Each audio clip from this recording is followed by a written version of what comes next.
Hello guys, ഇത് നമ്മുടെ മട്ടാഞ്ചേരി എന്ന് പറയുന്ന സ്ഥലമാണ്. ഇതിപ്പോൾ ഞങ്ങൾ പോകുന്നത് എങ്ങോട്ടാന്ന് വെച്ചാൽ നമ്മൾ കുരിയച്ചൻ്റെ നടയിൽ പോവാം കേട്ടോ. നമ്മൾ എന്ന് എൻ്റെ വീട്ടിൽ ഞാൻ വന്നിട്ടുണ്ടോ അന്ന് നമ്മൾ കുരിയച്ചൻ്റെ നടയിൽ കയറാണ്ട് ഞങ്ങൾ പോവാറില്ല കേട്ടോ. ഇവിടെ വന്ന് പ്രാർത്ഥിച്ച് പിന്നെ അതുകൂടാതെ തന്നെ മസാലക്കൂട്ടൊക്കെ വാങ്ങിയിട്ട് പിന്നെ ജസ്റ്റ് ഇവിടേക്ക് ഒന്ന് കറങ്ങിയിട്ടാണ് ഞങ്ങൾ തിരിച്ച് നമ്മുടെ വീട്ടിലേക്ക് വരത്തുള്ളൂ. അപ്പോൾ ഇത് നമ്മുടെ മട്ടാഞ്ചേരി എന്ന് പറയുന്ന സ്ഥലമാണ്. ഈ ഞങ്ങൾ വന്ന ദിവസം നല്ല തിരക്കുള്ള ദിവസം തന്നെയായിരുന്നു. അതുകൊണ്ട് തന്നെ നമുക്ക് വണ്ടിയൊക്കെ പോകാനായിട്ട് കുറച്ചധികം ബുദ്ധിമുട്ടുണ്ട് കേട്ടോ. പക്ഷേ ഇവിടുത്തെ സ്ഥലങ്ങളൊക്കെ നോക്കി എനിക്ക് ഭയങ്കര ഇഷ്ടമാണ് കേട്ടോ. നമ്മുടെ ഗ്രാമഫോൺ എന്ന് പറയുന്ന സിനിമയൊക്കെ എടുത്തിരിക്കുന്നത് ഇവിടെയാണ് കേട്ടോ. അങ്ങനെ നമ്മൾ നമ്മുടെ കുരിയച്ചൻ നടയിൽ വന്നു. അപ്പോൾ എല്ലാവർക്കും തന്നെ അറിയാവുന്ന ഒരു നടയാണ് കേട്ടോ നമ്മുടെ ഈ പ്രാന്തൻകുരിയച്ചൻ എന്ന് പറയുന്ന ഈ നട. അപ്പോൾ ഇവിടെ ഒരുപാട് വിശ്വാസികളൊക്കെ കേട്ടോ വന്ന് പ്രാർത്ഥിച്ച് അനുഗ്രഹമൊക്കെ മേടിച്ച് പോകുന്നുണ്ട്. പിന്നെ എനിക്ക് ഒരുപാട് വിശ്വാസമുള്ള ഒരു നടയും കൂടിയാണ്. അപ്പോൾ നമ്മൾ എന്ന് കൊച്ചിയിൽ വന്നാലും നമ്മളിവിടെ മട്ടാഞ്ചേരി കുരിയച്ചൻ്റെ നടയിൽ കയറി പ്രാർത്ഥിക്കാതെ നമ്മൾ വീട്ടിലോട്ട് പോവാറില്ല കേട്ടോ.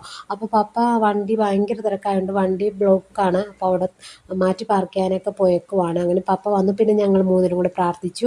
ഒരുപാട് വിശ്വാസികളാണ് കേട്ടോ നമ്മുടെ ഈ കുരിയച്ചൻ്റെ നടയിൽ വന്ന് പ്രാർത്ഥിച്ച് അനുഗ്രഹം മേടിച്ച് പോകുന്നതും കേട്ടോ. പിന്നെ എനിക്കും ഒരുപാട് വിശ്വാസമുള്ളൊരു നടയാണ് നമ്മുടെ കുരിയച്ചൻ്റെ നടയെന്ന് പറയും. അങ്ങനെ നമ്മൾ പ്രാർത്ഥനയൊക്കെ കഴിഞ്ഞ് നമ്മൾ തിരിച്ച് വരുവാണ്. അപ്പോൾ വരുന്ന സമയത്തും നല്ല തിരക്കും കാര്യങ്ങളൊക്കെ ഉണ്ട് കേട്ടോ. പിന്നെയെന്ന് പറയുന്നത് ഇനി നമുക്ക് മസാലക്കൂട്ട് മേടിക്കണം കേട്ടോ. അപ്പോൾ ഞങ്ങൾ എപ്പോൾ വന്നാലും മട്ടാഞ്ചേരിയിൽ നിന്നാണ് ഞങ്ങൾ മസാലക്കൂട്ട് മേടിക്കാറുള്ളൂ കേട്ടോ.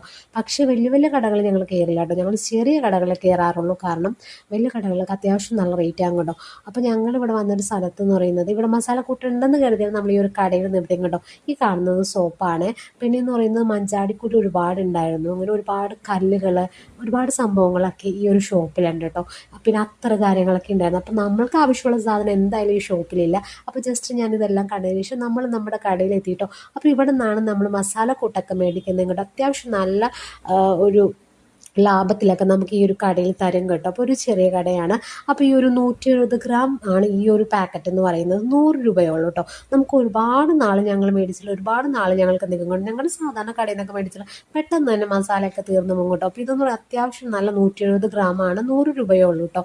അപ്പോൾ ഞങ്ങൾ എപ്പോഴും മട്ടാഞ്ചേരി ഇവിടെ നിന്നാണ് മേടിക്കുന്നത് കേട്ടോ. പിന്നെ എല്ലാ സാധനവും വളരെ ലാഭത്തിലാണ് ഇവിടെ കൊടുക്കുന്നത് കേട്ടോ. ബദാമുണ്ട്, പിന്നെ കാഷ്നട്ട്, അങ്ങനെ എല്ലാ സാധനവും ഇവിടെ അത്യാവശ്യം നല്ല രീതിയിലാണ് കൊടുക്കുന്നത്. അപ്പോൾ അത്രയേ ഉള്ളൂ. ബൈ.